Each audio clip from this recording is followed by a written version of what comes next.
पहला का आंसर जल्दी, anybody? Impure copper two pure copper convert किया जा रहा है इलेक्ट्रोलाइसिस से, ठीक है ना? इम्प्योर कॉपर से प्योर कॉपर हम कन्वर्ट कर रहे हैं इलेक्ट्रोलाइसिस में। तो एनोड इज डैश, एनोड किसको रखोगे? Pure copper. प्योर कॉपर को। अरे एनोड प्योर कॉपर को रखोगे? प्योर एनोड इम्प्योर रहेगी, ठीक है ना? Copper is oxidized at dash, copper कहाँ ऑक्सीडाइज होता है? एनोड। उतना दिमाग लगाना ही नहीं है क्योंकि एनोड में हमेशा ऑक्सीडेशन होती है। एंड रिड्यूस्ड एट कैथोड, मतलब कैथोड पे डिपॉजिट होते चाहिए। चलो ये कौन सी लॉ है और ये क्या होगा बताओ जल्दी। Amount of different substance liberated, Faraday first Faraday's first law. Faraday's first law. yes sir. Yes. Amount of different substance liberated. अच्छा Second law. second law Amount of different substance liberated by passing same current are proportional to equivalent weight, Equivalent. ratio of equivalent weight. proportional to equivalent weight, and this one is Faraday's second law. Faraday first law सिर्फ इतना बोलता है कितना मास deposit होगा वो proportional है current का, but यहाँ पे जब दो चीज की, दो सेल की बात आ जा रही है सीरीज में, तब ये कहानी है। इसको सॉल्व करो और जल्दी से मुझे आंसर बताओ। 30 सेकंड फॉर दिस क्वेश्चन, जल्दी क्या है जी? जल्दी सॉल्व करो, पेन चलाओ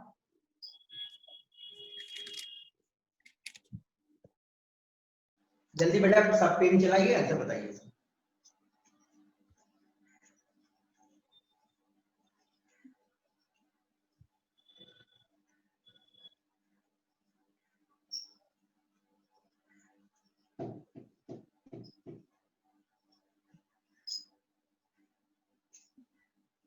सिल्वर कितना डिपॉजिट होगा?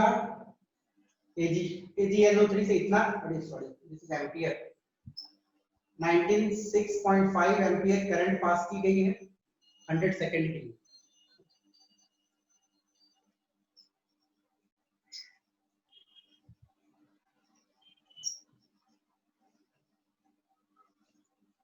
नहीं बना किसी का? बन रहा है। बोलिए आंसर।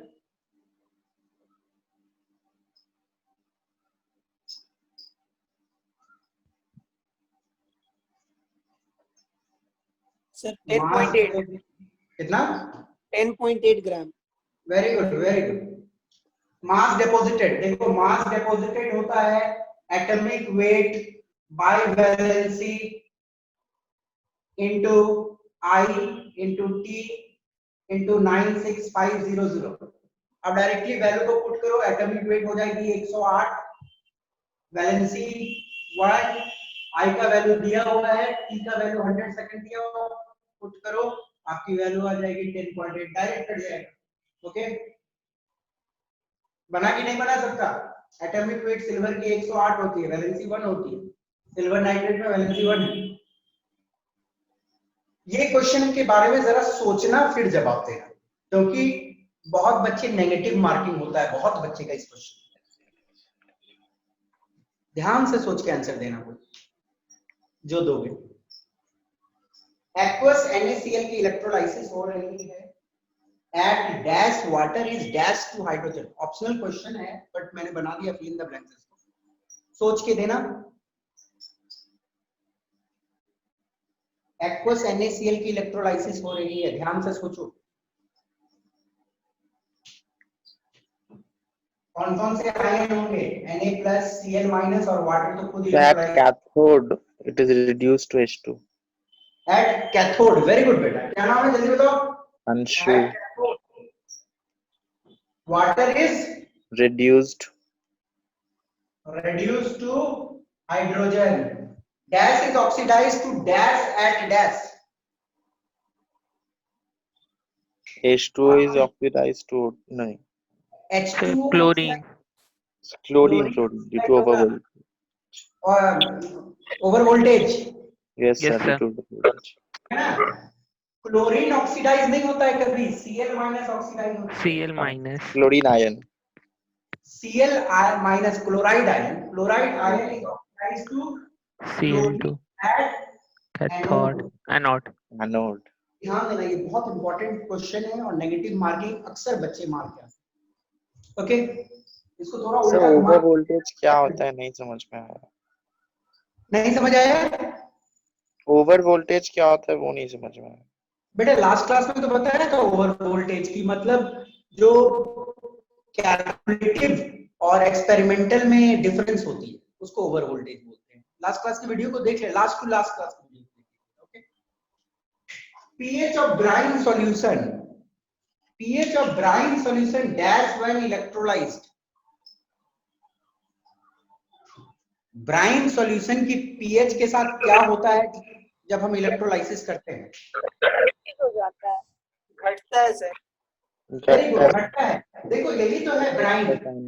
एक्वस NaCl की जो करते हैं हम लोग इलेक्ट्रोलाइसिस, तो उसमें क्या होता है मैंने बताया था, जूनियर क्लास में भी आप लोगों ने पढ़ा है कि एक्वस NaCl की इलेक्ट्रोलाइसिस में हम लोग sodium hydroxide as a by product में मिलती है ना? तो सोडियम हाइड्रोक्साइड जब है एक बेस है एंड इट्स अ बेस, और जब बेस आएगी तब पीएच आपकी बढ़ेगी, घटेगा? सबने जवाब दिया था। एक्वस NaCl की इलेक्ट्रोलाइसिस में सोडियम हाइड्रोक्साइड बनता है, OH माइनस आएगी तो पीएच बढ़ता है ना बेटा। क्लियर है कि नहीं सबको? Yes sir. Very simple. इसका आंसर बताओ जल्दी से, एकदम 5 सेकंड भी नहीं लगना चाहिए। क्या लिखा है सर? ये वाला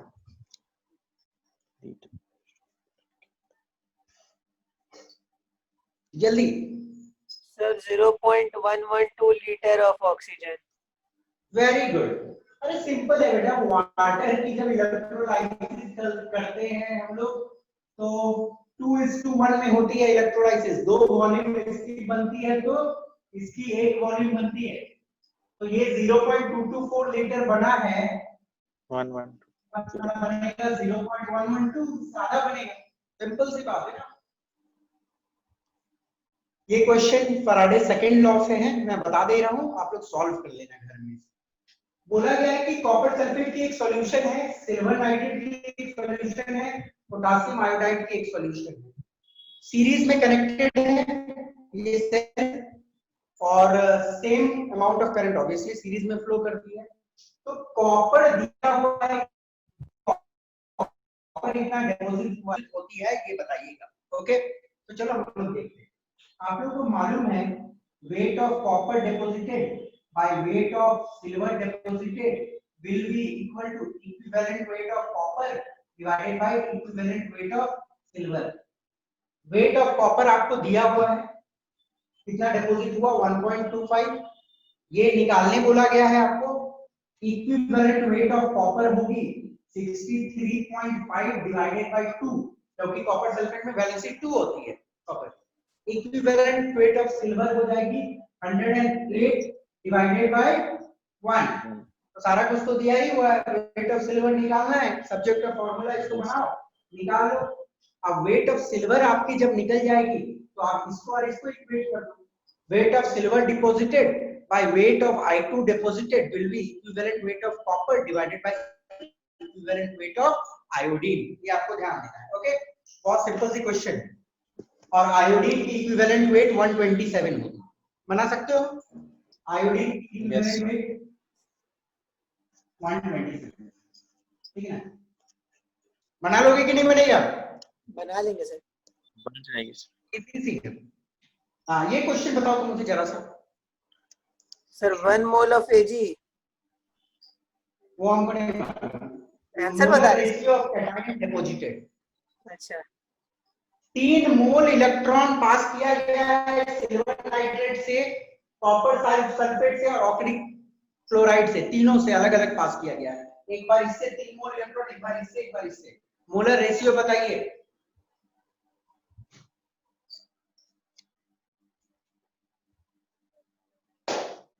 जल्दी जल्दी, अरे बड़ा सिंपल है यार। Sir 3 is 3 to mole 2 by, कितना होता है? 3 Faraday. yes sir, 3 is to 2 is 2 by 3 is to 3. 3/2/3 चलो देखते हैं। 3 मोल, देखो 3 3 Ag मोल बनेगा। मतलब 3 फैराडे, ठीक है ना? Yes sir. एक फैराडे में इसका 1 मोल निकलता है, आपको मालूम है? तो 3 मोल में कितना?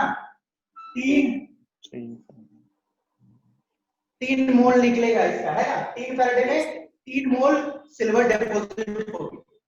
कॉपर में 2 मोल इलेक्ट्रॉन से 1 मोल कॉपर डिपॉजिट होती है, ये सबको मालूम है ना? 2 Yes, मोल sir. इलेक्ट्रॉन से 1 मोल कॉपर डिपॉजिट होती है, लास्ट क्लास में बताया था। तो 3 Yes. से कितना होगा? 3 by 2. 1.5 मोल। Yes sir. और ये देखिए 3 से इसका कितना? 3 मोल। 1 अच्छा, 1 मोल। UCl 3 है, सॉरी 1 मोल। ओके बेटा, सिंपल सी क्वेश्चन थी, लास्ट क्लास में से सारे डिस्कशन हुआ था। अच्छा, आपसे पूछता यदि ratio of equivalent weight deposited, sorry ratio of equivalent deposited, तीनों में इक्वल होता है ना? हाँ इक्विवेलेंट तो इक्वल होता है, तो 1:1:1 हो जाता है, यस सर। ठीक है ना? रेशियो ऑफ इक्विवेलेंट्स पूछता तो आपको मालूम है इक्विवेलेंट सबकी सेम डिपॉजिट होती है, एक इक्विवेलेंट 1 फैराड से होती है, ठीक है ना? तो 3 फैराड से 3 इक्विवेलेंट सबकी। क्लियर है कि नहीं क्लियर है? Yes sir. Yes sir. Question का काम आएगी। यस सर, बोर्ड उतना क्लियर नहीं आ रहा है। यस सर, ब्लर है थोड़ा। ब्लर आ रहा है बोर्ड? सर हेजी है। अच्छा, आप सब खत्म हो जाएगा। क्लियर है? यस सर, थोड़ा क्लियर है। अच्छा, एक मिनट, एक लाइन में बंद करो, ठीक है? Yes sir. अभी ठीक है ना? चलिए। Yes sir.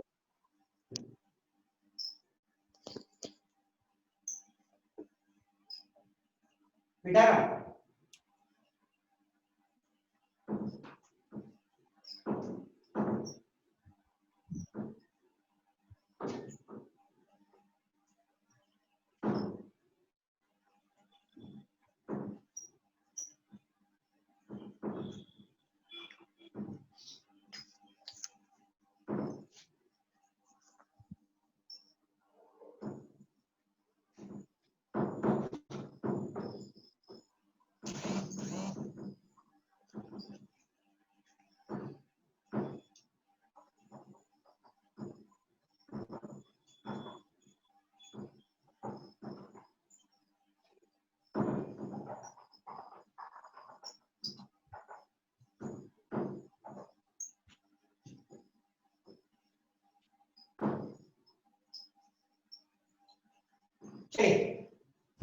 Next topic touch करते हैं हम लोग।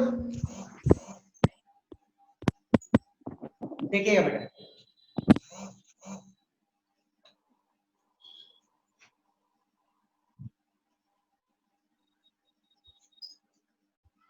ध्यान से आराम से समझना है इस टॉपिक को, सिंपल सी टॉपिक।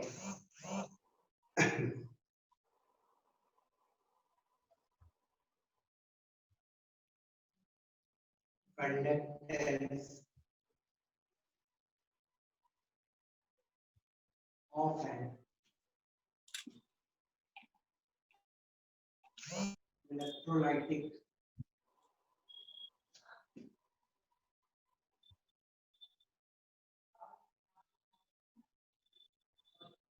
सॉल्यूशन।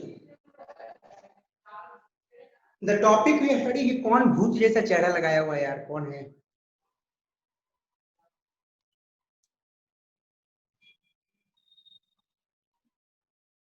चलिए, conductance of an electrolytic solution. तो सबसे पहले हम लोग इस वर्ड का मतलब समझते हैं, conductance, the ability of an electrolyte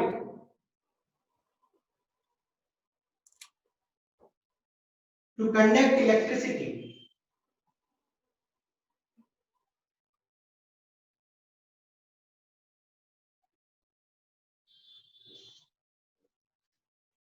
is known as its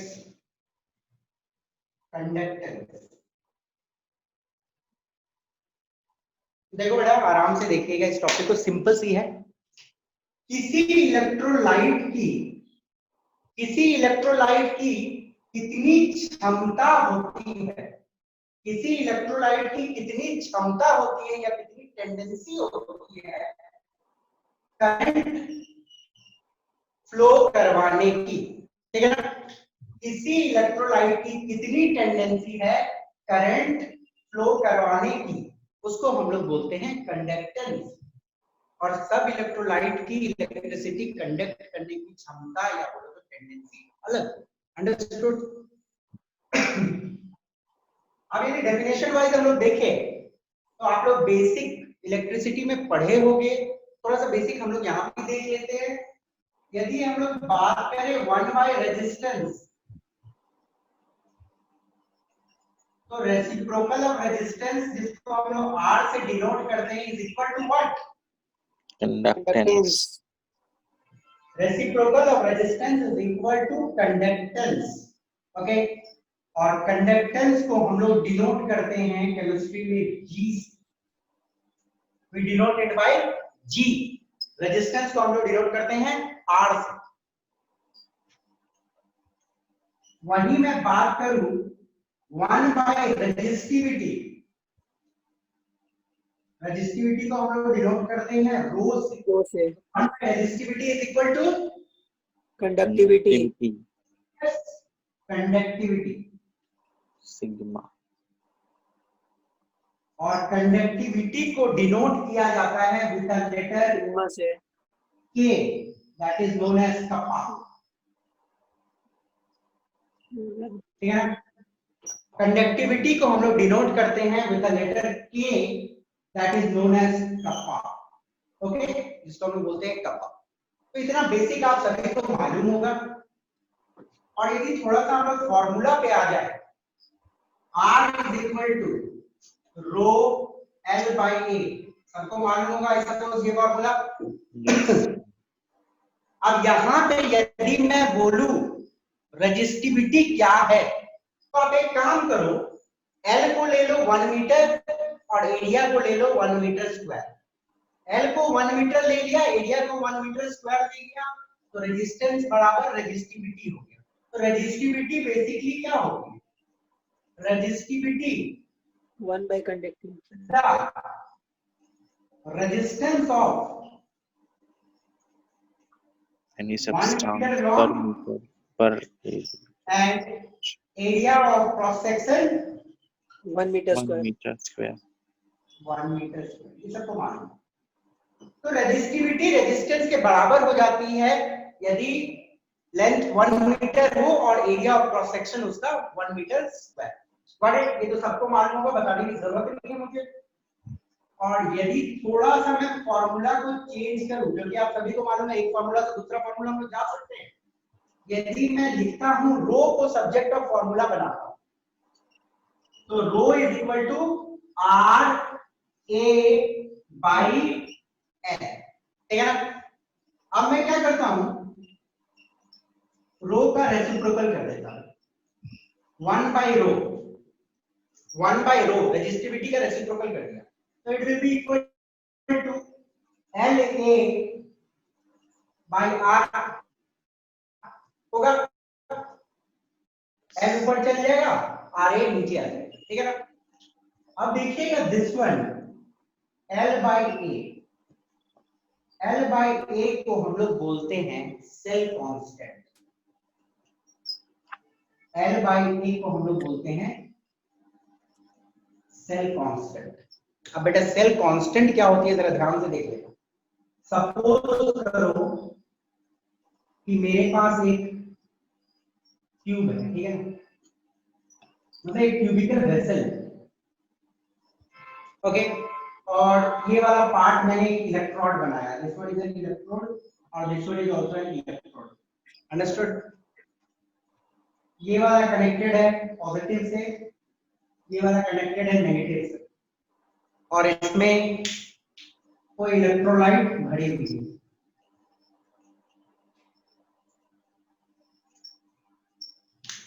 तो ये दोनों इलेक्ट्रोड, ये वाला साइड एक इलेक्ट्रोड है, ठीक है ना, and this one also electrode. ये दोनों इलेक्ट्रोड के बीच में जो डिस्टेंस L है, L इज डिस्टेंस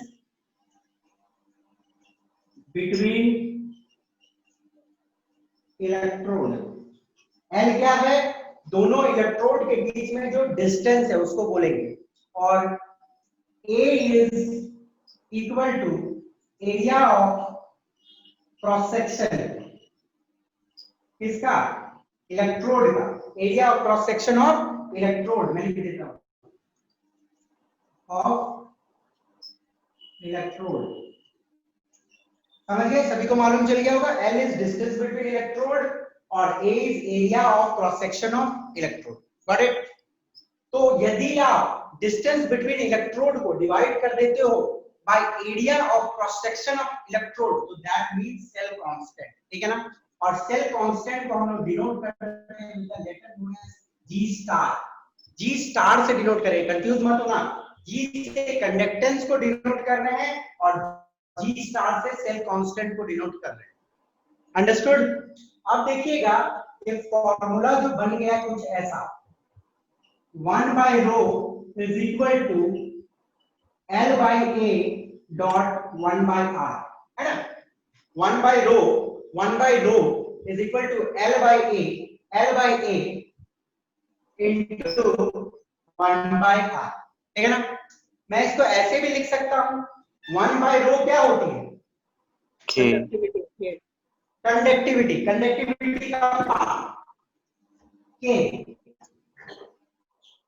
तो conductivity is equal to K into G star into G, cell constant into क्या? conductance। कंडक्टेंस। तो मैं G लिख दे रहा हूं बेटा, जगह नहीं है तो यहां पे समझ लेना। तो ये फॉर्मूला आपको बहुत इंपॉर्टेंट याद रखना है, और एक फॉर्मूला से दूसरा फॉर्मूला हमेशा आता है। तो कंडक्टिविटी बेटा देखना, very important formula, conductivity is equal to cell constant into conductance. याद रखना है, conductivity is equal to cell constant into conductance. और सेल कांस्टेंट क्या होती है?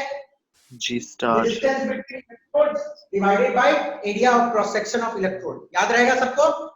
Yes sir। ओके। और एक इंपॉर्टेंट चीज बता देता हूँ, क्वेश्चन में बच्चे कंफ्यूज होते हैं। देखो, यदि इलेक्ट्रोलाइट पूरा ऊपर तक भरा हुआ है, ठीक है ना, पूरा ऊपर तक भरा हुआ है, तो एरिया ऑफ क्रॉस सेक्शन आप पूरा लोगे, A लोगे। यदि इलेक्ट्रोलाइट आधा भरा हुआ है तो एरिया ऑफ क्रॉस सेक्शन को A/2, ठीक है ना। यदि इलेक्ट्रोलाइट 1/4 लिया हुआ है तो एरिया को आप A/4 कर देना। क्वेश्चन में ऐसे ट्रिक प्ले किया जाता है, ध्यान रखना है। तो एरिया ऑफ क्रॉस सेक्शन पूरा तभी लिया जाता है जब इलेक्ट्रोलाइट पूरी भरी। अंडरस्टूड? ये मतलब पूरी तरह से डूबी हुई है इलेक्ट्रोलाइट। तो आई सपोज यहां से ये आइडिया आपको क्लियर हो गया होगा। इसको नोट डाउन कर दो, 1 मिनट टाइम ले लो, ये फॉर्मूलाज को देख लो, क्योंकि सारे फॉर्मूलाज की एप्लीकेशन। अब बेसिक ऑफ इलेक्ट्रिसिटी सबने पढ़ा है, सबको मालूम। Anybody any doubt you can ask me or else I will move forward.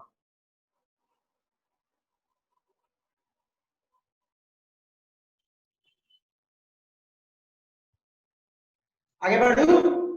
Yes sir। Yes sir। चलिए, स्क्रीन क्लियर है ना? Yes sir।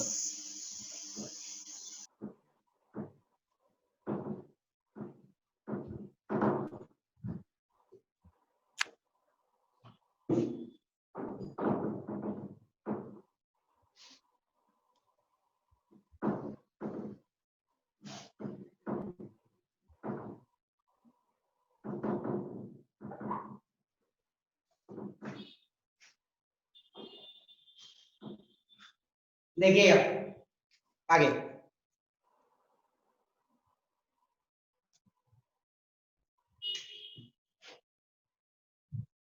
यदि बात हो रही है कंडक्टेंस की, कंडक्टेंस बोले तो इलेक्ट्रिसिटी कंडक्ट करने की क्षमता, और सबकी इलेक्ट्रिसिटी कंडक्ट करने की क्षमता सेम तो नहीं होती है।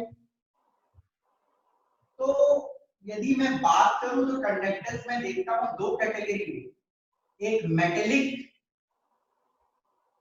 Slash electronic conductance. Okay, metal में जो इलेक्ट्रिसिटी कंडक्ट होती है that is with the help of क्या, with the help of metallic conductance electron. Metal में जो इलेक्ट्रिसिटी कंडक्ट होती है that is with the help of electrons, इसलिए हम लोग इसको इलेक्ट्रॉनिक कंडक्टर भी। दूसरी जो हमें अपने सिलेबस में यहां पे देखना है that is electrolytic slash dash conductance. जल्दी बताओ। आयनिक यस, आयनिक। एक छोटी सी इंफॉर्मेशन आपको दे देता हूं कि मेटल की जो कंडक्टेंस होती है that is quite high compare to electrolytes. Metal की करंट कंडक्ट करने की क्षमता काफी हाई होती है कंपेयर टू इलेक्ट्रोलाइट्स। ये सिंपल इंफॉर्मेशन सबको मालूम है। अब चलो हम लोग देखते हैं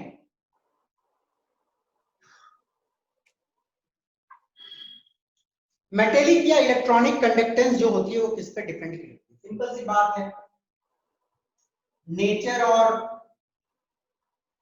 क्या बोलो, nature and structure of metal पे तो डिपेंड करेगा ही। हर मेटल, डिफरेंट मेटल जो होते हैं उनकी नेचर डिफरेंट होती है, उनमें number of valence electron different होती है, और जो नंबर ऑफ वैलेंस इलेक्ट्रॉन है वो कितनी आसानी से फ्लो करती है या कितनी मुश्किल से फ्लो करती है उसमें, वो कहीं ना कहीं स्ट्रक्चर डिटरमाइन करता है। तो मेटल की जो कंडक्टिविटी है ये पक्की वाली बात है, उसके नेचर और उसके स्ट्रक्चर पे तो डिपेंड करेगा ही करेगा। नेक्स्ट यदि हम बात करें तो number of valence electron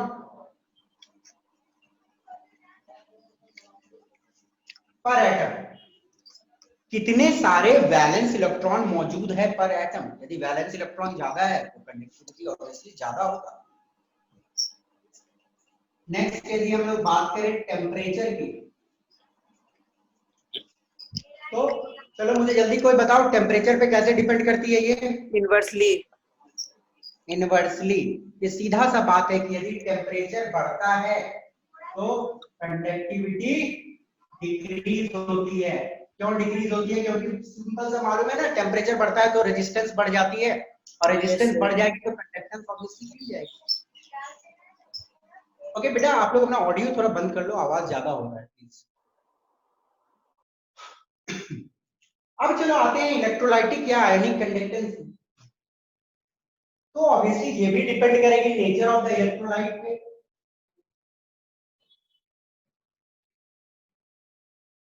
nature of the electrolyte पे डिपेंड करना ही करना है। KCl रहेगी तो उसकी कंडक्टेंस अलग होगी, NaCl की कंडक्टेंस अलग होगी, K2SO4 की कंडक्टेंस अलग होगी, सबकी कंडक्टेंस डिफरेंट होगी। तो इलेक्ट्रोलाइट की नेचर पे तो ऑब्वियसली डिपेंड करेगा। और यदि हम लोग देखें तो it will depend upon size and solvation of ions. अब आयन की साइज जितनी छोटी होगी उतनी तेजी से भागेगा वो, और जितना तेजी से भागेगा वो सॉल्यूशन में उतना तेजी से इलेक्ट्रिसिटी कंडक्ट करेगा। तो साइज छोटी होती है तो कंडक्टेंस अच्छी होती है। और सॉल्वेशन का मतलब होता है कि वाटर मॉलिक्यूल्स कितने अच्छे से आयंस को घेरता है। यदि सॉल्वेशन बहुत अच्छा है, सॉल्वेशन अच्छा मतलब वाटर मॉलिक्यूल बहुत ज्यादा घेर लिया है, जब बहुत ज्यादा घेर लिया है तो मतलब साइज आयन की क्या हो जाएगी, बड़ी हो जाएगी। तो सॉल्वेशन यदि अच्छी रहती है तो कंडक्टिविटी घट जाती है, ध्यान देना है। ओके, हम लोग पढ़ेंगे एक एक करके in depth. We will see next, if you will see temperature. हाँ, यहाँ पे उल्टा कहानी है। देखो, टेम्परेचर यदि बढ़ता है तो काइनेटिक एनर्जी जो होती है आयन की बढ़ जाती है, और काइनेटिक एनर्जी यदि आयन से बढ़ जाएगी तो आयन तेज से भागेगा तो करंट अच्छे से कंडक्ट करेगा। उल्टी होती है इसे। तो टेम्परेचर इंक्रीजेस तो क्या होगा, conductance also. Okay, concentration of ions पे भी डिपेंड करेगा, और कंसंट्रेशन ऑफ आयंस पे कैसे डिपेंड करेगा we will see in details आने वाले टॉपिक्स। तो आई सपोज ये दो सिंपल क्लासिफिकेशन है, इनको अच्छे से देख लो, नोट कर लो। स्कूल एग्जामिनेशन के लिए मैंने लिखवा दिया है, पूछे जाते हैं इसके बारे में कि किस पर डिपेंड करता है आयनिक कंडक्टेंस या electrolytic conductance. Okay,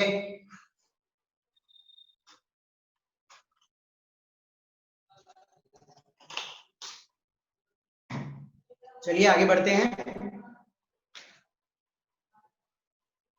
take your time, 1 minute, कोई डाउट है तो पूछ लो। नो, बढ़ते हैं।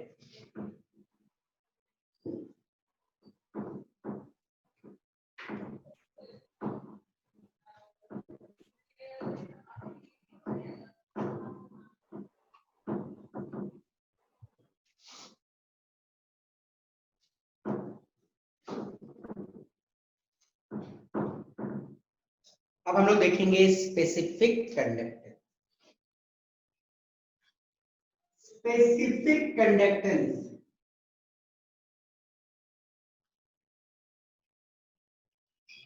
तो मुझे बोल सकता है स्पेसिफिक कंडक्टेंस का मतलब क्या होता है?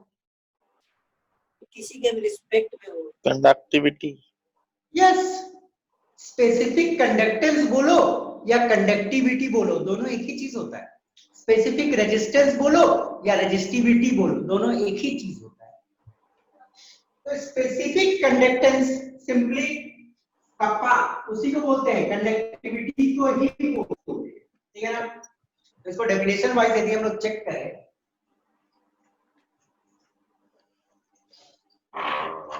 it is the conductance of 1 centimeter cube of solution of an electrolyte। देखो हम लोगों ने क्या किया है, 1 सेंटीमीटर क्यूब किसी इलेक्ट्रोलाइट का लिया, किसी इलेक्ट्रोलाइट का 1 सेंटीमीटर क्यूब लो और उसके चलते जो कंडक्टेंस मिल रही है आपको, उसी को तो हम लोग बोलते हैं स्पेसिफिक कंडक्टेंस या कंडक्टिविटी।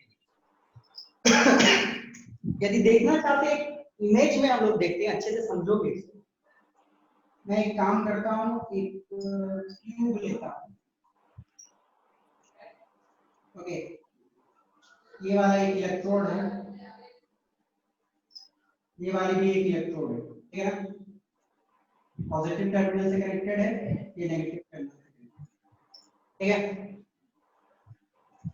इससे साइड जो है 1 सेंटीमीटर, 1 सेंटीमीटर और 1 सेंटीमीटर। तो इस क्यूब की वॉल्यूम कितनी होगी? 1 centimetre cube. Yes, very good. इस क्यूब की वॉल्यूम होगी 1 सेंटीमीटर क्यूब। तो इसमें जो इलेक्ट्रोलाइट में भरा वो कितना होगा? 1 ml। 1 सेंटीमीटर क्यूब 1 ml होगा। अरे एक ही बात, यस सर, वही बोल रहे हैं। ठीक है। आप देखिएगा ध्यान से, 1 सेंटीमीटर क्यूब इलेक्ट्रोलाइट मैंने लिया है, तो 1 सेंटीमीटर क्यूब इलेक्ट्रोलाइट में कुछ आयंस तो होंगे, कुछ पॉजिटिव आयंस होंगे, कुछ नेगेटिव आयंस होंगे, कुछ पॉजिटिव होंगे, कुछ नेगेटिव। तो स्पेसिफिक कंडक्टेंस या कंडक्टिविटी का मतलब क्या होता है? बहुत सिंपल में यदि समझोगे तो 1 सेंटीमीटर क्यूब इलेक्ट्रोलाइट में जो आयंस हैं उनके कारण जो आपको कंडक्टेंस मिलता है उसी को तो हम लोग बोलते हैं कंडक्टिविटी। वेरी सिंपल में 1 सेंटीमीटर क्यूब में जो इलेक्ट्रोलाइट है और उस इलेक्ट्रोलाइट में जितने आयंस हैं उसके कारण जितनी कंडक्टेंस हमें मिलती है उसी को तो हम लोग बोलते हैं स्पेसिफिक कंडक्टेंस या conductivity. Very simple, I suppose आप लोग सब समझ गए होंगे। अब अभी हम लोगों ने फॉर्मूला जस्ट डील किया है थोड़ा देर पहले ही, kappa is equal to L by A dot 1 by R। सबको याद है कि नहीं, कि भूल गए? याद है सर, याद है। अब देखिए मैं यूनिट्स का बात करता हूं, यूनिट्स ऑफ कप्पा। कप्पा की यूनिट क्या क्या हो सकती है, कंडक्टिविटी की यूनिट देखो। मीटर। तो यहाँ पे मैं सेंटीमीटर लिया हूँ तो सेंटीमीटर ही में बात करता हूँ। लेंथ की यूनिट सेंटीमीटर हो गई, distance between electrode centimetre, area of electrodes centimetre square, dot 1 by R, R का क्या होता है ओम, ओम। ठीक है ना। तो यदि मैं उसको ऊपर लेके चल जाऊं तो हो जाएगी ओम इनवर्स वो बोलते हैं और सेंटीमीटर इनवर्स, सेंटीमीटर -2 ऊपर जाएगी, 1 सेंटीमीटर कटेगा, सेंटीमीटर -1। ओम इनवर्स को हम लोग मो भी बोलते हैं, सबको मालूम है ना। Yes sir. ओम इनवर्स को हम लोग मो भी बोलते हैं, मो सेंटीमीटर इनवर्स, या मो को हम लोग क्या बोलते हैं सीमेंस, है ना। We can take it as siemens centimetre inverse या एस सेंटीमीटर इनवर्स। तो इतने सारे यूनिट्स हम लोग देख लिए, कोई काम की उतनी नहीं है, पर हाँ इतनी जान लेना कि siemens centimetre inverse normal unit use करो या ohm inverse centimetre inverse use करो। इतना ज्यादा मैं नहीं लिखूंगा, आप सभी को यूनिट्स ऑफ के मालूम। तो यूनिट्स ऑफ के, द सिंपल यूनिट ऑफ के सीमेंस सेंटीमीटर इनवर्स, या मैक्सिमम यदि एक और देख लिया जाए तो ओम, है ना, ohm inverse centimetre inverse. It's okay. चलिए असाइनमेंट में नहीं हो। क्या हो गया, दिक्कत क्या। Factors on which conductivity depends.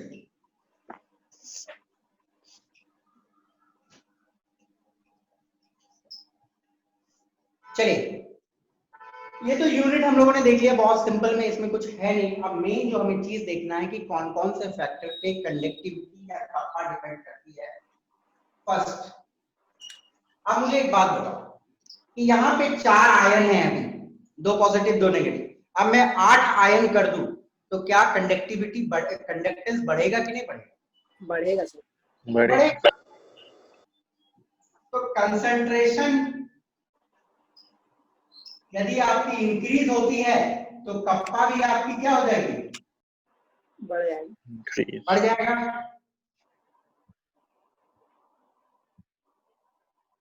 Speed of ion increases तो कप्पा क्या होगा, बढ़ जाएगा, बढ़ जाएगा। यदि आयंस की मोबिलिटी बढ़ जाएगी तो कप्पा भी बढ़ जाएगी। अब एक क्वेश्चन आपके पास तीसरा वाला है, जब ध्यान से सुनना और समझना है। डाइल्यूशन के साथ क्या होगा, डिक्रीज कर जाएगा। हाँ हम लोग समझ लेते हैं क्यों डिक्रीज करेगा वो समझना है। कंसंट्रेशन घटेगा। एक सेकंड देखो, सपोज करो हमारे पास जो V है 1 सेंटीमीटर क्यूब, तो हम लोग तो 1 सेंटीमीटर क्यूब ही के लिए ना डिफाइन करते हैं कप्पा को। 1 सेंटीमीटर क्यूब में जो कंडक्टेंस होता है उसी के कप्पा डिफाइन होती है। तो 1 सेंटीमीटर क्यूब में सपोज करो कि 10 आयन, ठीक है, मैंने सपोज किया 1 सेंटीमीटर क्यूब में 10 आयन। तो मैं डाइल्यूट कैसे करूंगा, सॉल्वेंट डाल के। अब मानो मैंने सॉल्वेंट डाला और इसकी वॉल्यूम को 1 सेंटीमीटर क्यूब से 2 सेंटीमीटर क्यूब, ओके। तो वॉल्यूम जब 2 सेंटीमीटर क्यूब हो गया तो 10 आयंस जो हो गए वो 1 सेंटीमीटर क्यूब और 1 सेंटीमीटर क्यूब में डिस्ट्रीब्यूट हो जाएंगे। तो इसमें 5 आयन हो जाएगी, इसमें 5 आयन। तो डाइल्यूट करने से क्या हुआ, आयंस तो डिवाइड हो गई ना, और हम लोग तो कप्पा डिफाइन करते हैं सिर्फ 1 सेंटीमीटर क्यूब के लिए, तो आयंस घट जाएंगे। जब आयंस घट जाएगी तो आपकी कंडक्टिविटी भी घट जाएगी। तो सिंपल सी बात है, dilution increases then kappa decreases.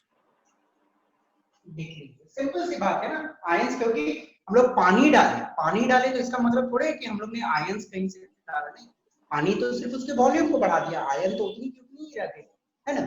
तो पर यूनिट वॉल्यूम आयंस कम हो जाते, आयंस कम हो जाते तो कप्पा घट जाती है। और इसको सबको इसकी समझ होगी, कोई दिक्कत नहीं होनी चाहिए। बहुत सिंपल कॉन्सेप्ट है, सबके दिमाग में घुसा कि नहीं घुसा।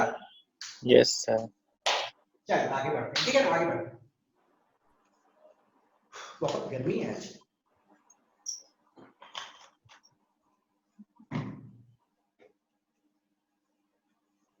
स्पेसिफिक कंडक्टेंस मिटा दे रहा हूँ, कुछ करना है कॉपी होगी तो कर लो।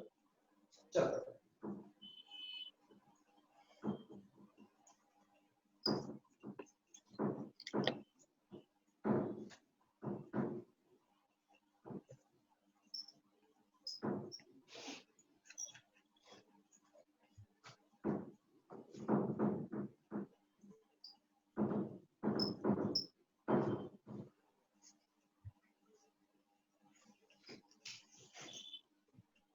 Equivalent conductance,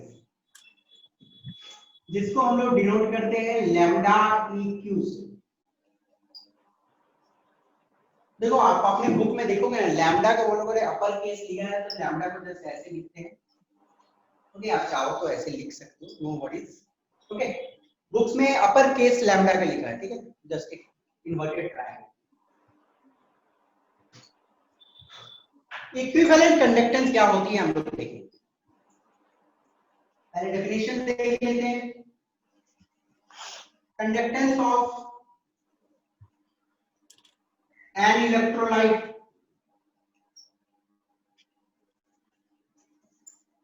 obtained by dissolving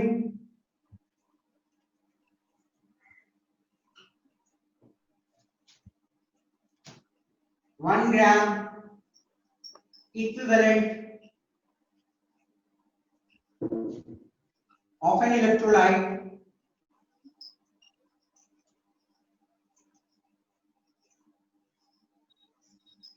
in V centimeter cubed of water। एक बार सब डेफिनेशन को पढ़ लोगे।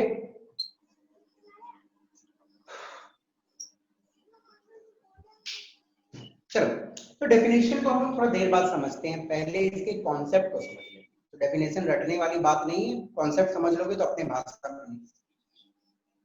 सपोज कीजिए कि मेरे पास एक कंटेनर है, ठीक है ना, और उस कंटेनर में मैंने कुछ वाटर लिया 20 सेंटीमीटर क्यूब, मुझे मालूम नहीं है, आप 50 भी ले सकते हो, 60 भी ले सकते हो, 100 ml भी ले सकते हो, आपकी मर्जी, ठीक है। अब मैं क्या करता हूं, इसमें वन इक्विवेलेंट कोई इलेक्ट्रोलाइट ऐड करता हूं, ठीक है ना। वाटर मैंने लिया 50, 60, 100 जितना मर्जी उतना ले लो, उसमें मैंने वन इक्विवेलेंट डाल दिया कोई इलेक्ट्रोलाइट। तो वन इक्विवेलेंट इलेक्ट्रोलाइट जो डाला मैं इसमें, उसके कारण कुछ आयंस आए और उस आयंस के कारण कुछ कंडक्टेंस होगी। तो वन इक्विवेलेंट इलेक्ट्रोलाइट के आयंस के कारण जो कंडक्टेंस हमें मिलेगी, that is known as equivalent conductance. और कुछ नहीं, उसी को तो हम बोलते हैं इक्विवेलेंट कंडक्टेंस। ओके, तो जो आयंस आए वन इक्विवेलेंट से, इसको बोले हम इक्विवेलेंट कंडक्टेंस। तो बहुत सिंपल है, एक इलेक्ट्रोलाइट की कंडक्टेंस जब आप 1 ग्राम इक्विवेलेंट किसी इलेक्ट्रोलाइट का मिला देते हो 20 सेंटीमीटर क्यूब्ड ऑफ पानी में, बात कर। अब यदि हम लोग देखें इसको, ये ध्यान से जरा समझिएगा। सपोज करो जो 20 सेंटीमीटर क्यूब पानी है, that is equal to 9 centimetre cube. जो पूरी सॉल्यूशन मैंने बनाया वो 9 सेंटीमीटर क्यूब का बना। तो 9 सेंटीमीटर क्यूब की जो सॉल्यूशन हमारे पास आई है, उसको मैं बोल सकता हूं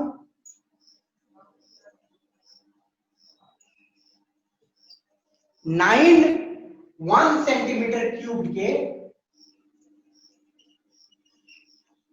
बॉक्सेस, मैं बोल सकता हूं 9 1 सेंटीमीटर क्यूब के boxes. 9 centimetre cube electrolyte suppose करो मैंने बनाया सॉल्यूशन पानी में डाल के, तो जो 9 सेंटीमीटर क्यूब सॉल्यूशन हमें मिली है, उसको मैं 9 इक्वल बॉक्सेस में बांटता हूं। एक बॉक्स 1 सेंटीमीटर क्यूब का है, तो 1 सेंटीमीटर क्यूब की कंडक्टेंस को हम लोग क्या बोलते थे, याद करो तो? स्पेसिफिक कंडक्टेंस, कपा, है ना। 1 सेंटीमीटर क्यूब के कंडक्टेंस को हम लोग कप्पा बोलते हैं। तो 9 सेंटीमीटर क्यूब्ड के कंडक्टेंस को हम लोग क्या बोल सकते हैं? 9 कप्पा। 9 कप्पा। यदि 100 सेंटीमीटर क्यूब्ड होगी तो हम क्या बोलेंगे? 100 कप्पा। 100 कप्पा। ओके, तो इक्विवेलेंट कंडक्टेंस की कहीं ना कहीं फॉर्मूला क्या हो जाती है? Kappa times volume. Kappa times volume. 9 centimetre cube है तो कप्पा इंटू 9, 100 सेंटीमीटर क्यूब है तो कप्पा इंटू 100। तो कप्पा टाइम्स वॉल्यूम, और वो भी वॉल्यूम मिलीलीटर में या सेंटीमीटर में। Okay, understood? अब देखिए इस फॉर्मूला को मैं एक और डिफरेंट तरह से लिख सकता हूं। Lambda equivalent is equal to k into 1000 by normality. ये कहां से आई देखिएगा। आप सभी को मालूम होगा कि normality is equal to number of equivalents divided by volume in litres. Normality is this only, कितने सारे इक्विवेलेंट्स 1 लीटर में मिलाई हुई है। तो यदि मैं 20 लीटर्स को इधर भेजता हूं और number of equivalents divided bye normality हो जाएगी, ठीक है।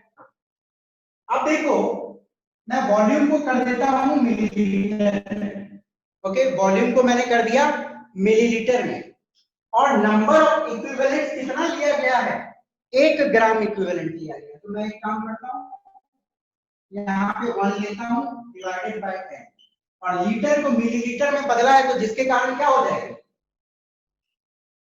इंटू 1000 हो जाएगी। तो वॉल्यूम के जगह में मैं लिख सकता हूं 1000 बाय n, वेरी सिंपल। तो वॉल्यूम के जगह में मैंने वही लिखा 1000 बाय n। ओके, समझ आई कि नहीं सबको? ये फॉर्मूला कहां से आई? Yes sir. ओके, नहीं समझ आया तो बोल दो बेटा, फिर से बता दूंगा।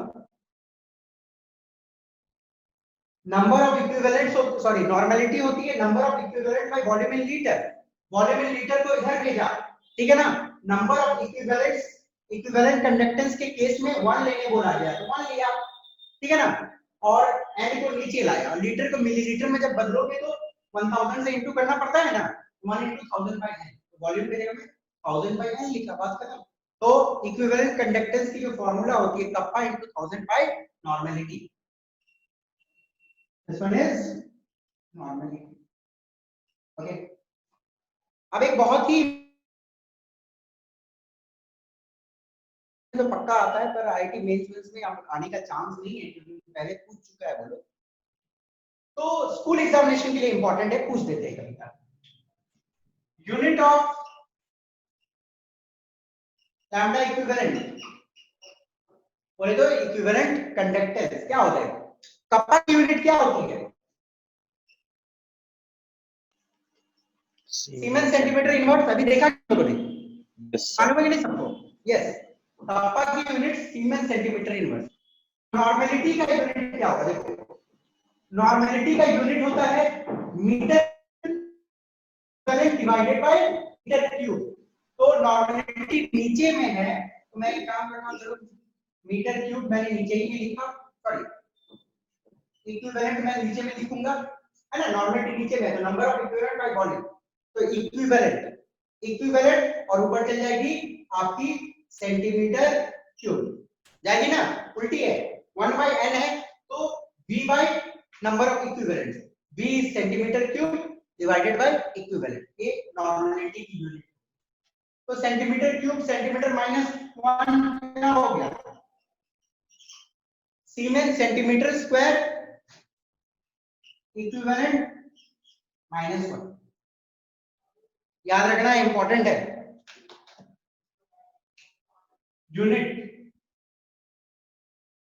या इसको दूसरे शब्दों में इस तरह भी लिखा जाता है, ohm inverse centimetre square equivalent -1।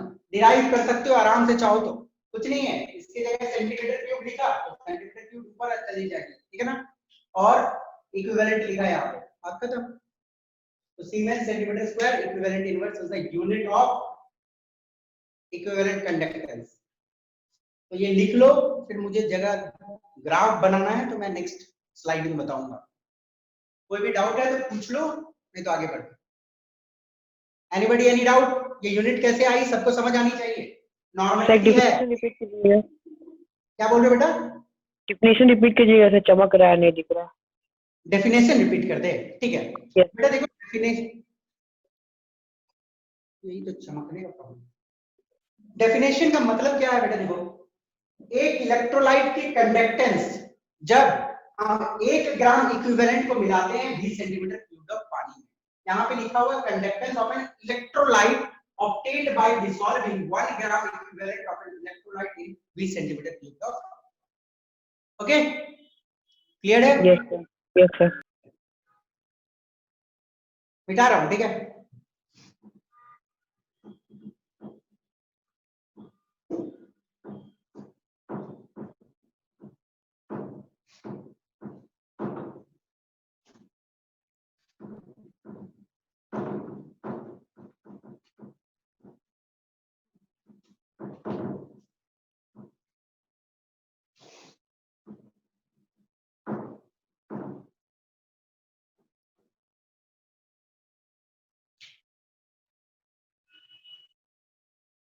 Graph को बताऊंगा, ठीक है। Plot of magnetic equivalent versus root over concentration, ठीक है ना। Root over concentration is concentration.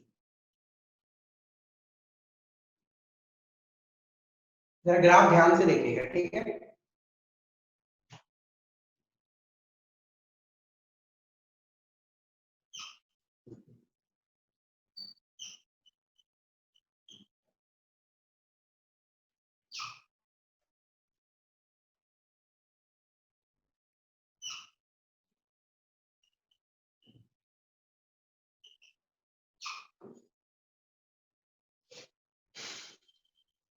पहला ग्राफ जो मैं बनाऊंगा that is of strong electrolyte,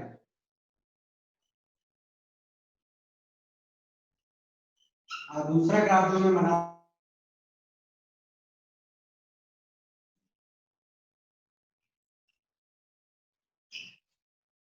देखो स्ट्रॉन्ग इलेक्ट्रोलाइट के लिए रूट ओवर कंसंट्रेशन और इक्विवेलेंट कंडक्टेंस का ग्राफ कुछ ऐसा है। ओके, अब इस ग्राफ का मतलब आप क्या समझ रहे हो, ध्यान से देखिएगा जरा कि कंसंट्रेशन जैसे ही बढ़ रही है, कंसंट्रेशन जैसे ही बढ़ रही है, ये क्या हो रहा है? घट रहा है कि बढ़ रहा है? डिक्रीज। नीचे आ रही है ग्राफ, कंसंट्रेशन बढ़ रहा है, ये वाला ये वैल्यू हो गया आपका जब कंसंट्रेशन इंक्रीज है, और जब कंसंट्रेशन डिक्रीज है तो देखो ज्यादा बड़ा वैल्यू है। ओके, कंसंट्रेशन कम है तो इक्विवेलेंट कंडक्टेंस की वैल्यू हाई है, और कंसंट्रेशन कम हो जाती है तो इक्विवेलेंट कंडक्टेंस की वैल्यू, सॉरी कंसंट्रेशन जब ज्यादा हो जाती है तो इक्विवेलेंट कंडक्टेंस की वैल्यू घट जाती है। तो सिंपल सी है, और डिक्रीजिंग ग्राफ सबको समझ आता होगा, इतना मैथ सबको मालूम है। तो ये घट रही है, पर ये डिक्रीमेंट बहुत ज्यादा है कि बहुत कम? बहुत कम। बहुत कम। कंसंट्रेशन बढ़ रही है तो डिक्रीमेंट जो आ रही है लैम्डा इक्विवेलेंट में, बोले तो इक्विवेलेंट कंडक्टेंस में वो बहुत कम आ रही है, तो मात्र इतनी की डिक्रीमेंट है, इतना ज्यादा कंसंट्रेशन। बट वही वीक इलेक्ट्रोलाइट का आप ग्राफ देखोगे, it is something like this. Okay, something like this. तो यहां पे क्या हो रहा है देखो भैया, कंसंट्रेशन कम है तो इक्विवेलेंट कंडक्टेंस की वैल्यू बहुत ज्यादा है ना, बहुत ज्यादा है। और जैसे ही कंसंट्रेशन कम होते इक्विवेलेंट कंडक्टेंस की जो वैल्यू है क्या हो रहा है, कम हो जाता है, ठीक है। तो बोलने का मतलब क्या है, कंसंट्रेशन बढ़ने से यहां पे भी इक्विवेलेंट कंडक्टेंस का वैल्यू घट रहा है। ओके, तो मैं सिंपल लिख सकता हूं कंसंट्रेशन इंक्रीजेस तो इक्विवेलेंट कंडक्टेंस की वैल्यू इंक्रीजेस की डिक्रीजेस? Decreases. डिक्रीजेस। बहुत सिंपल है। यहाँ पे भी कंसंट्रेशन यदि बढ़ रहा है तो इक्विवेलेंट कंडक्टेंस की वैल्यू क्या होगी? डिक्रीज है कि इंक्रीज है? Decreases. डिक्रीज है। बहुत सिंपल सी ग्राफ है। अरे बहुत बच्चों के लिए बोलना पड़ता है, कुछ समझते नहीं है। सिंपल सा ग्राफ रीड करो। कम है कंसंट्रेशन तो बहुत ज्यादा इक्विवेलेंट कंडक्टेंस, ज्यादा हो गई कंसंट्रेशन इधर बढ़ा तो इक्विवेलेंट कंडक्टेंस क्या होगा? ठीक है। पर इसमें क्या हो रहा है? ये डिक्रीमेंट कम है कि ज्यादा है? ज्यादा। बहुत ज्यादा डिक्रीमेंट। कंसंट्रेशन बढ़ने से इक्विवेलेंट कंडक्टेंस में बहुत ज्यादा डिक्रीमेंट आ रही है वीक इलेक्ट्रोलाइट। ओके, तो इसका रीजन क्या है हम लोग थोड़ी देर बाद देखेंगे। बट आपसे मैं एक दूसरा क्वेश्चन पूछ रहा हूं कि मानो मैं इधर जाता हूं, इधर जाता हूं, इधर जब जा रहा हूं तो कंसंट्रेशन घट रही है, इसका मतलब क्या है? डाइल्यूशन बढ़ रहा है। कंसंट्रेशन घटती है कोई चीज की तो कैसे घटती है? मैं उसमें सॉल्वेंट मिलाता हूं तब ना घटती है। तो इधर मैं Yes. जाता हूं तो क्या कर रहा हूं?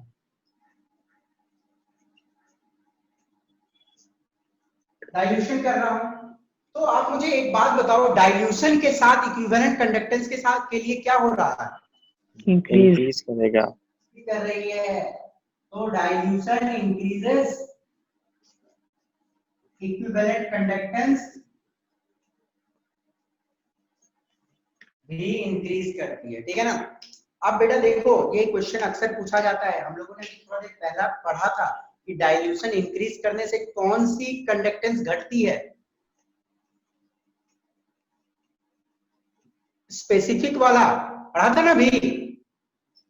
तो ध्यान रखना दिमाग में, यदि डाइल्यूशन बढ़ती है तो स्पेसिफिक कंडक्टेंस घटती है और इक्विवेलेंट कंडक्टेंस बढ़ती है। याद रहेगा कि नहीं रहेगा?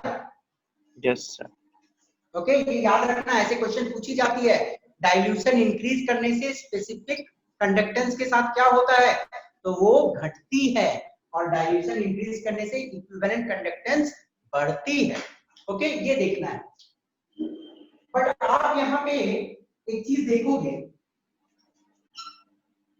कि इसमें जो डिक्रीमेंट है काफी कम है। सॉरी, यदि मैं डाइल्यूशन का बात करूं, इसमें जो इंक्रीमेंट है वो काफी कम है. कम इंक्रीमेंट है ना? इंक्रीमेंट भी हो रही है तो काफी कम हो रही है ना डाइल्यूट करने से। और यदि इधर मैं डाइल्यूट करता हूं तो इंक्रीमेंट जो हो रही है इक्विवेलेंट कंडक्टेंस में वो काफी ज्यादा है। ऐसा क्यों हो रहा है ये हमें जानना है। ओके, तो इसके लिए पहले हम लोग एक चीज समझते हैं, factors on which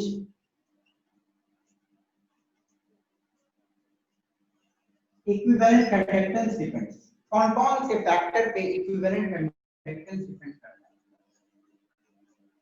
The first factor is number of ions, okay, और very dominant। ये ध्यान से समझिए कि इक्विवेलेंट कंडक्टेंस डिपेंड करती है नंबर ऑफ आयंस पे, और यदि नंबर ऑफ आयंस बढ़ता है तो बहुत ज्यादा भागेगा इक्विवेलेंट कंडक्टेंस। वेरी डोमिनेंट होती है इसकी इफेक्ट। यदि नंबर ऑफ आयंस बढ़ा तो बहुत भयंकर इंक्रीज करेगा आपका इक्विवेलेंट कंडक्टेंस। दूसरा, स्पीड ऑफ आयंस।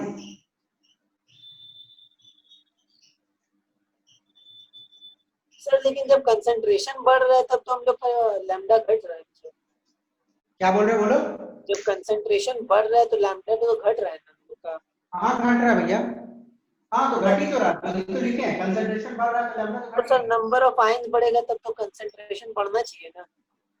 एक सेकंड बताएंगे, रुक जाओ थोड़ा सा रुक जाओ, बताएंगे। ठीक है ना, 2 मिनट। तो factors on which lambda equivalent depend करती है, that is number of ions, very dominant. यदि नंबर ऑफ आयंस बढ़ जाती है तो आपकी बहुत ज्यादा बढ़ेगी लैम्डा इक्विवेलेंट, और यदि स्पीड ऑफ आयंस बढ़ती है तो ज्यादा नहीं बढ़ेगा, बहुत हल्का बढ़ता है लैम्डा। ठीक है ना? अब हम लोग स्ट्रॉन्ग और वीक के केस में बात करेंगे डिफरेंटली। ओके, आप ध्यान देना, स्ट्रॉन्ग के केस में मैं पहले बात करूंगा, फिर वीक के केस में समझाऊंगा। स्ट्रॉन्ग के केस में डाइल्यूशन बढ़ाने से बहुत कम इंक्रीमेंट इंक्रीमेंट क्यों?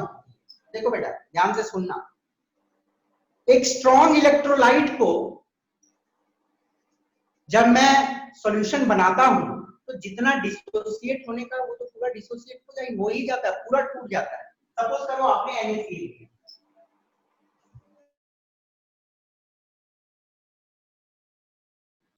मॉलिक्यूल्स लिए होंगे तो 100 मॉलिक्यूल्स टूट गए होंगे, है कि नहीं? तो जितना टूटने का था वो पहले ही टूट चुका है।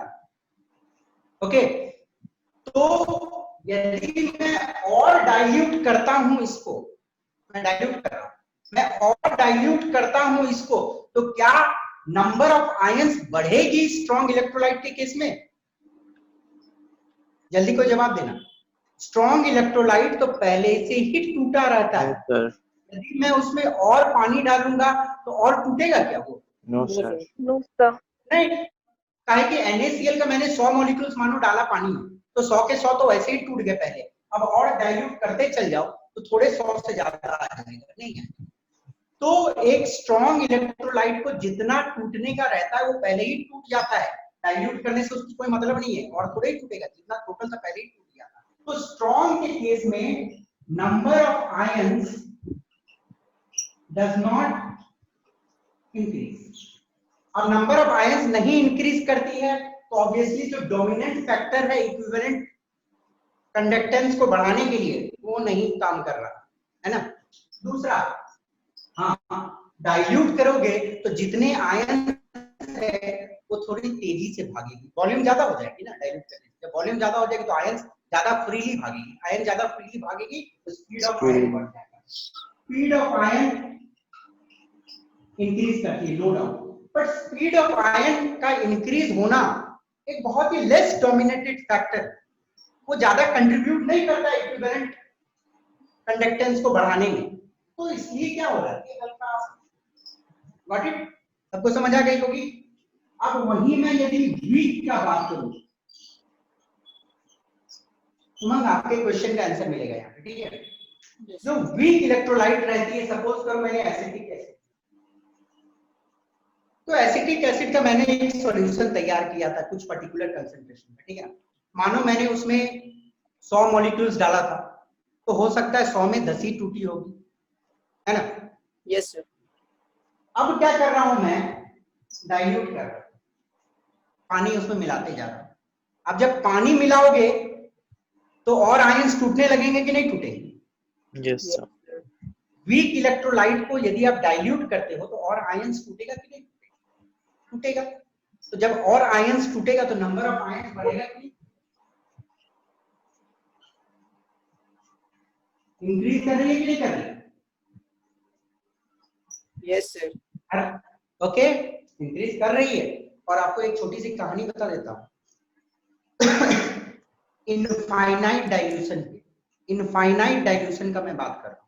इनफाइनाइट डाइल्यूशन मतलब क्या है, एक गिलास नमक पानी ले लो, अब उसको पूरा तालाब पानी मिला दो, एक तालाब पानी मिला दो, तो इनफाइनाइट डाइल्यूशन मान सकते होगे, है ना? इनफाइनाइट डाइल्यूशन का मतलब क्या होता है, कंसंट्रेशन क्या होती है, जीरो की ओर आ जाती है कि नहीं? आएगी कि नहीं?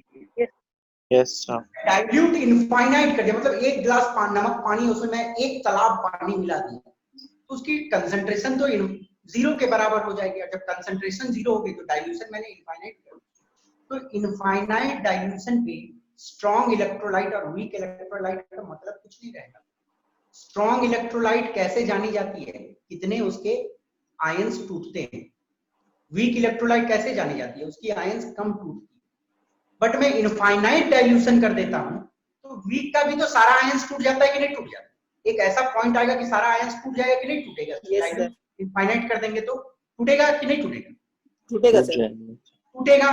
तो एक कॉन्सेप्ट जो जूनियर क्लासेस में पढ़े हो सुन लो, स्ट्रॉन्ग एसिड वीक एसिड ऐसा कुछ नहीं होता है जब इनफाइनाइट डाइल्यूशन होता है। आप इनफाइनाइटली सॉल्वेंट डाल देते हो तो स्ट्रॉन्ग वाला भी पूरा टूटा हुआ है और वीक वाला भी पूरा, ठीक है?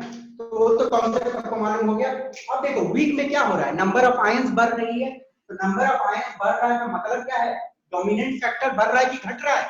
बढ़ रहा है। बढ़ रहा है। और जब डोमिनेंट फैक्टर आपकी बढ़ती है बेटा तो ये बढ़ेगा कि नहीं बढ़ेगा? Yes, sir. बढ़ेगा सर। हाँ, तो इसलिए वीक में क्या है, बहुत डोमिनेटली देखो डाइल्यूट कर रहे हैं तो क्या है, बहुत डोमिनेटली इंक्रीज कर रही है, और डोमिनेटली इंक्रीज कर रही है इक्विवेलेंट कंडक्टेंस। ओके, भाई सपोज सबको मालूम होना चाहिए। दूसरी बात, स्पीड ऑफ आयंस भी तो बढ़ेगा।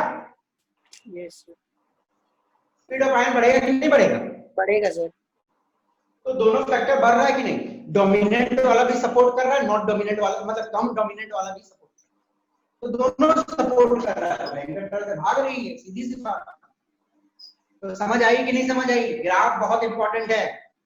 ओके, कुछ Yes. पूछना है, किसी को डाउट है तो पूछ लो, इंपॉर्टेंट चीज है। नो, आगे बढ़े? Yes. चलिए,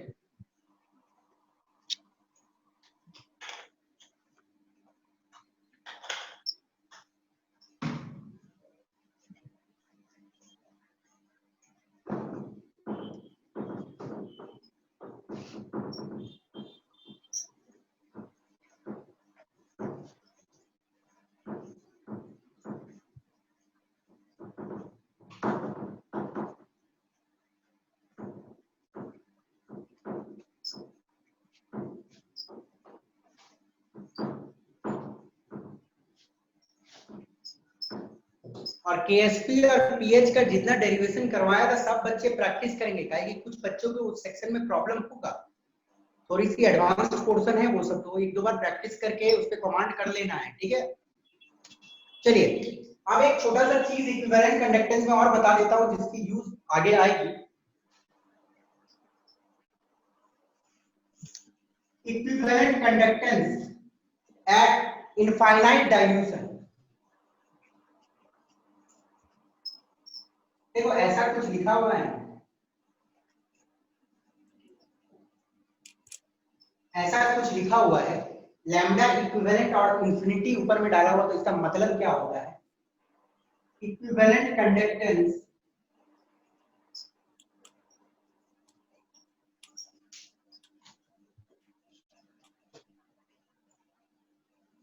at infinite dilution, ठीक है ना? ऐसा कुछ सब समझ गए होंगे। यदि ऐसा कुछ लिखा हुआ लैम्डा इक्विवेलेंट इंफिनिटी या नॉट भी लिखा हुआ, ऐसे भी लिखे रह सकते हैं, एक गोल सा बना देगा, ठीक है ना? तो इसका मतलब भी होगा एट इनफाइनाइट डाइल्यूशन, ठीक है। ओके, अब देखिए मैंने अभी तुरंत आप लोगों को एक बात समझा दिया कि कंसंट्रेशन जब अप्रोच करेगी जीरो को, तो डाइल्यूशन किसको अप्रोच करेगी? इंफिनिटी को। सिंपल सी बात है, when concentration approaches zero, dilution approaches infinity. और स्ट्रॉन्ग इलेक्ट्रोलाइट या वीक इलेक्ट्रोलाइट का डिसीजन कौन लेता है? अल्फा लेता है। सबको मालूम है ना अल्फा क्या होती है? Degree of dissociation. Yes, alpha is equal to degree of dissociation. इसका डिसीजन कौन लेता है? इसी के वजह से हम डिसाइड करते हैं कि एक चीज स्ट्रॉन्ग इलेक्ट्रोलाइट होगी कि वीक इलेक्ट्रोलाइट, ठीक है। तो मैं बोल सकता हूं कि lambda equivalent is proportional two degree of dissociation. ये सही है कि गलत है?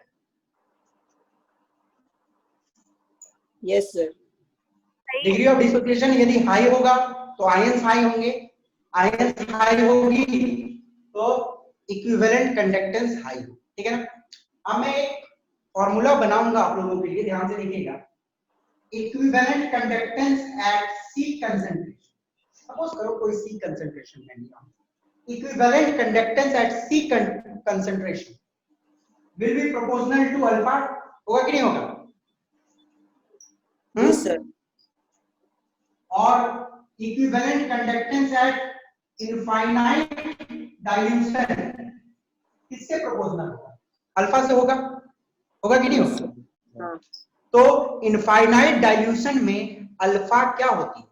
1. Yes, very good. Infinite dilution में तो पूरी तरह से टूट गया होगा ना, तो इनफाइनाइट डाइल्यूशन पे तो अल्फा हो जाएगी 1। ध्यान से समझ लो, equivalent conductance at concentration C, तो कुछ आयंस टूटे होंगे, तो मान लो उसका डिग्री ऑफ डिसोसिएशन आया alpha.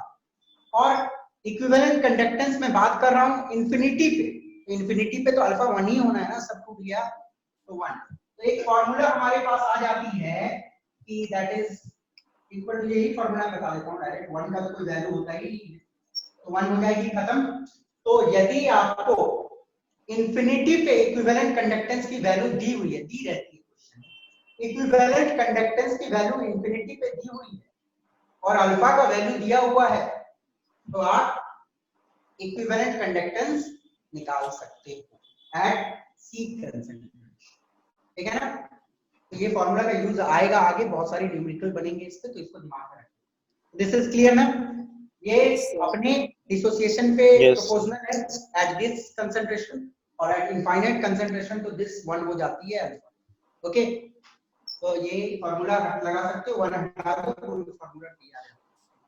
Anybody has any problem in this part, इसको दिमाग में अच्छे से रखना, इसकी यूज। आगे बढ़ते हैं, ठीक है, मिटा दूं? Yes sir. Yes sir.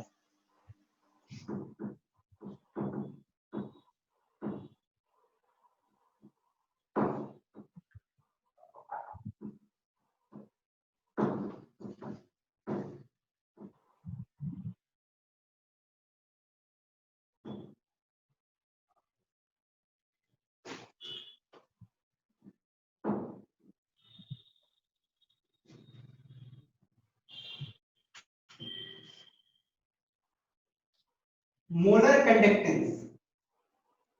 Okay, molar conductance को कभी कभार डिनोट किया जाता है लैम्डा m से या म्यू से भी डिनोट किया जाता है, ठीक है ना। लैम्डा m, लैम्डा को बुक्स में अपर केस में लिखा हुआ है लैम्डा m, बट मेरी आदत नहीं है अपर केस लिखने की, तो मैं ऐसे ही लिख रहा हूं, कंफ्यूज मत हो, ठीक है। लैम्डा m और म्यू से डिनोट करते हैं मोलर कंडक्टेंस, अंडरस्टूड। अब इसको डिफाइन कैसे करना है, same definition, conductance of an electrolyte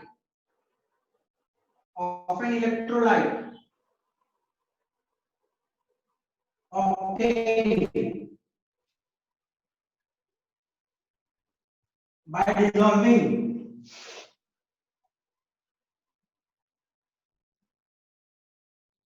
one mole of an electrolyte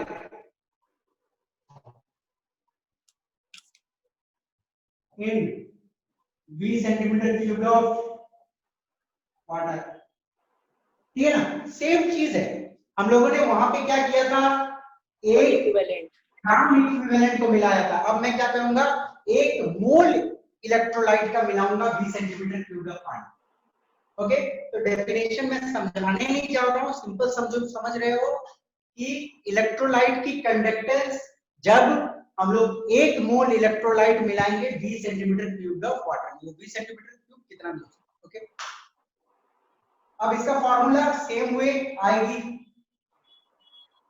molar conductance का फॉर्मूला वही आएगा, कप्पा टाइम्स वॉल्यूम था वहां पे था ना, तो यहाँ पे भी kappa times volume, kappa times volume in millilitre. आप यदि इसको दूसरे भाषा में लिखोगे तो it will be equal to kappa into 1000 by molarity, number of moles in volume क्या होती है, मोलैरिटी होती है, मालूम है ना।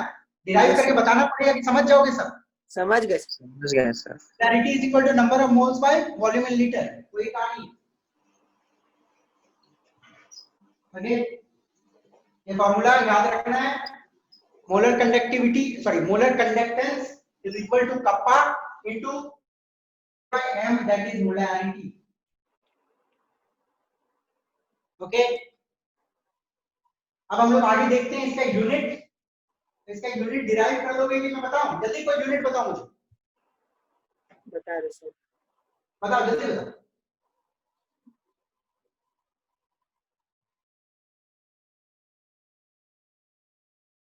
कितना टाइम, अरे कप्पा का तो सबको मालूम है, मोलैरिटी तो है, मोलेटिव वॉल्यूम, और ये sir siemens siemens centimetre centimetre square square पर मोल, पर ग्राम मोल, सीमेंस सेंटीमीटर स्क्वायर मोल पर पर ग्राम, मोल, सीमेंस सेंटीमीटर स्क्वायर पर सेंटीमीटर मोल, स्क्वायर मोल होगा, पर ग्राम, पर मोल, पर मोल होगा, पर मोल। ओके, सीमेंस सेंटीमीटर स्क्वायर, देखो कप्पा का क्या होता है, सीमेंस सेंटीमीटर -1 होती है, फिर वॉल्यूम आएगी तो वॉल्यूम भी हो थाउजेंड बाय जाएगा मोल पर सेंटीमीटर लीटर। और मोल नीचे से आ जाएगा, तो मोल का मोल इनवर्स सेंटीमीटर क्यूब का माइनस सेंटीमीटर स्क्वायर। ये है कि नहीं? Yes sir. यस। अब मोलर कंडक्टिविटी की भी वही कहानी है, सिंपल। यदि मैं आपको ग्राफ बना के दूं, this is molar conductivity versus square root of concentration, तो स्ट्रॉन्ग इलेक्ट्रोलाइट के लिए कुछ थोड़ा ऐसे आता है स्टिक वाला, ठीक है, और वीक इलेक्ट्रोलाइट के लिए कुछ सेम में बना दे रहा हूं, ठीक है, कुछ ऐसा, ठीक है। तो blue one is for weak electrolyte और this one is for strong electrolyte. KCl मान सकते हो, अब आप एसिटिक एसिड मान लो।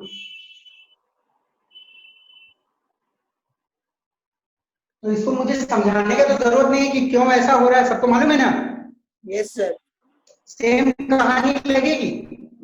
ओके, वीक के लिए कंसंट्रेशन घट रही है तो ये भी घट रहा है, स्ट्रॉन्ग के लिए घट रहा है पर बहुत कम घट रहा है। और डाइल्यूशन की यदि बात करूं तो डाइल्यूशन में क्या होता है, लैम्डा मोलर इंक्रीजेस विद होता है। ये भी याद रखना है।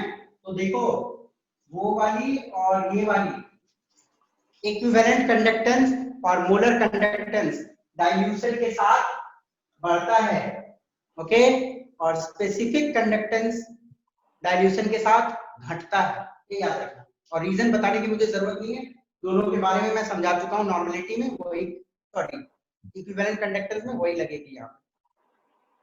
वन मोर पॉइंट ध्यान से देखिएगा।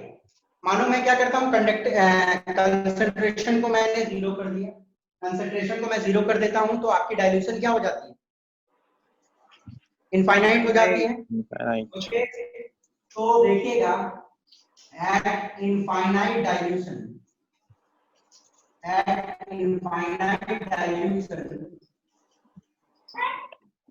मोलर कंडक्टिविटी, ध्यान से सुनना, at molar conductivity is known as limiting molar conductivity, is known as limiting molar conductivity, ठीक है ना? जब आप इनफाइनाइट डाइल्यूशन कर दोगे तो मोलर कंडक्टिविटी को आप बोलोगे लिमिटिंग मोलर कंडक्टिविटी, ओके, और इसको हम लोग डिनोट करते हैं E डिग्री m, ठीक है ना? क्या लिखेंगे, E degree m। E degree m यदि लिखा हुआ है तो इसका मतलब है इनफाइनाइट डाइल्यूशन में मोलर कंडक्टिविटी की बात हो रही है, ठीक है ना? E डिग्री m या E इंफिनिटी m भी लिखा हुआ तो इसका मतलब molar conductivity eight infinite dilution, okay. इससे हम लोग इसको डिनोट करते हैं। तो हमारे पास एक फॉर्मूला आ जाती है, molar conductivity sorry molar conductance is equal to limiting molar conductivity minus A root C, okay, A root C। अब A क्या होती है मैं बताता हूं थोड़ा सा, पहले इस फॉर्मूला को मैं सर्कल कर दूं। इसका बारे में तो सबको मालूम है, molar conductance, this one is limiting molar conductivity, यहां पे लिखा हूं, जस्ट सबको मालूम है, and C is concentration and A is a constant। A एक कांस्टेंट होती है, वो किस पे डिपेंड करती है वो भी बता देता हूं। A is constant for a solvent and a particular temperature, ठीक है ना? जो A यहाँ पे है, it's a constant for a particular solvent and at a particular temperature. A is different for different electrolytes. Okay, अलग इलेक्ट्रोलाइट लोगे तो A की वैल्यू भी डिफरेंट रहेगी, तो वो कांस्टेंट आपको क्वेश्चन में दिया रहेगा। ओके, तो आई सपोज ये कॉन्सेप्ट आपको समझ आ गया होगा, और वो वाला फॉर्मूला यहाँ पे भी लगेगा, molar conductivity divided by limiting molar conductivity is equal to alpha. Okay, जो फॉर्मूला बताया था ना, equivalent conductance by equivalent conductance at infinity is equal to alpha, वो फॉर्मूला यहाँ पे भी वैलिड रहेगा। ओके, तो ये ध्यान में रखना है, इंपॉर्टेंट है। समझ आई कि नहीं आई? Yes sir. ओके बेटा, आज थोड़ा ज्यादा आपको तो क्लास भी करना है, तो नोट डाउन कर लो जल्दी, और दूसरा क्लास के लिए रेडी हो जाओ 10-15 मिनट में। ठीक है, चलिए, थैंक यू फॉर टुडे, मिलते हैं नेक्स्ट क्लास में, पर पढ़ के आइएगा क्योंकि